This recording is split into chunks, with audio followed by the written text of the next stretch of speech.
সম্মানিত বড় ভাইকে বলার জন্য, রক্ত লাগলে রক্ত দিব, পার্লামেন্ট মেম্বার আল্লামা তাহরিকে করেই ছাড়বো কথা।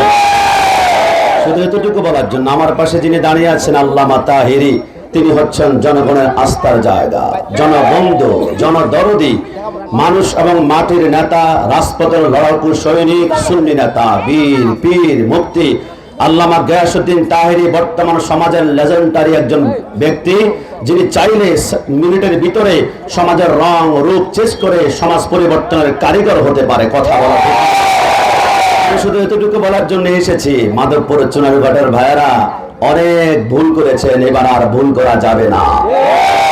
তাহিরি হচ্ছেন নবীদের আদর্শিক সৈনিক। একবার সিল মেরে দেখুন, খোদার কসম, টেন্ডারবাজি থাকবে না, দুর্নীতি থাকবে না, চাঁদাবাজি থাকবে না, মামলা মোকদ্দমা থাকবে না, থাকবে না।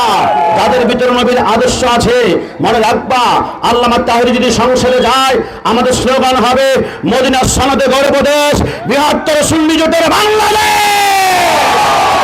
শুধু এতটুকুই বলতে চাই, বেশি না। আমি কল্পনা করি, আমি ওদিন রাতের বেলা ভাবছিলাম, যদি সংসদের মধ্যে আল্লামা তাহিরি যেতে না পারে, তাহলে হয়তো বা সংসদ অনেকে দাঁড়িয়ে বলবে মিলাদুন্নবী বিদআত, মাননীয় স্পিকার, শবে বরাত বিদআত করা যাবে না।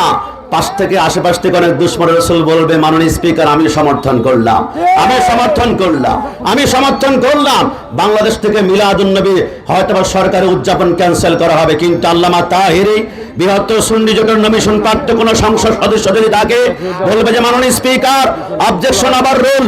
আমি জানাতে চাই, আমি বলতে চাই, যারা মিলাদুন্নবী বিদআত বলে, এদের সামনে কোরআন খোলা হবে, হাদিস খোলা হবে, দলিল দেওয়া হবে, বহস করা হবে, সমস্ত বাতিলে মাথা নুই দিয়ে হকের পতাকা সংসদে পট পট করে উঠবে। কথা বলা ঠিক না?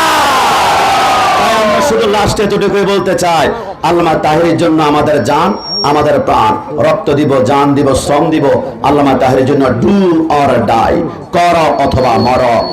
আমরা এই জন্য সর্বশেষ জয় হোক সুন্নি জামাতের, জয় হোক মোমবাতির, জয় হোক মানবতার, জয় হোক আল্লামা তাহিরি। নারে তাকবীর, নারে রিসালাত, মোমবাতির আলো, আল্লামা তাহিরি জিন্দাবাদ।